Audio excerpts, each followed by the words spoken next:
My dear students, السلام علیکم۔ جیسا کہ آپ جانتے ہیں کہ اس کتاب کا آغاز ہم سے ہوتا ہے، اور ہم نے ہم کی پڑھائی کرنے کے ساتھ ساتھ آپ کو مشکل الفاظ کے مطلب بھی بتائے اور ساتھ تشریح بھی کی، تاکہ آپ کو پتہ چل سکے کہ اس حمد کے ذریعے شاعر نے کیا کہا ہے۔ اور دیکھتے ہیں کہ ہمارے آج کے ہوم ورک میں کیا شامل ہے۔ تو آج کے ہوم ورک میں ہے حمد کے الفاظ جملے اور حمد کے ہی مشکل الفاظ کی املا۔ تو سب سے پہلے ہم حمد کے الفاظ جملے کریں گے، لیکن میں آپ کو یہ بھی بتا دوں کہ جن الفاظ کے جملے ہم آج بنائیں گے یہ الفاظ حمد کی مشق میں شامل نہیں ہیں، بلکہ یہ الفاظ ہم نے خود آپ کے لیے منتخب کیے ہیں۔ اور دوسری بات یہ کہ اگر آپ ان الفاظ کے جملے خود سے بنانا چاہیں تو آپ بنا سکتے ہیں، بلکہ بہتر یہی ہے کہ آپ خود جملے بنائیے۔ لیکن اگر آپ کو جملے بنانے میں کوئی بھی دقت پیش آ رہی ہے تو آپ انہی الفاظ کے جو جملے ہم نے بنائے ہیں وہ آپ اپنی نوٹ بک پر لکھیے۔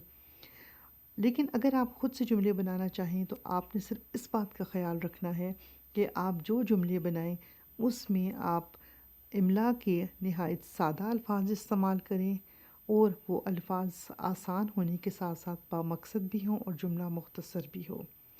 تو مجھے امید ہے کہ آپ میری اس بات پر عمل کریں گے، اور دیکھتے ہیں کہ آج کن الفاظ کے جملے بنائے ہیں۔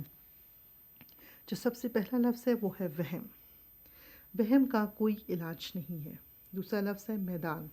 بچے میدان میں کرکٹ کھیل رہے ہیں۔ نمبر 3، قبرستان۔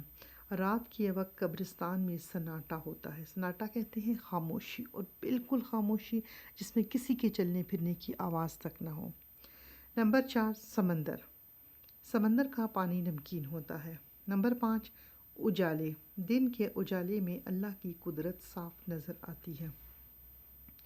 اور اب ہم کریں گے حمد کے املا کے الفاظ۔ تو پہلا لفظ ہے نظر، دوسرا ہے سحر، تیسرا ہے خوف و خطر، نمبر 4 انگارے، نمبر 5 خوف، نمبر 6 اوسان، نمبر 7 خطا، نمبر 8 سنسان، نمبر 9 کھنڈر، اور نمبر 10 ہے سمندر۔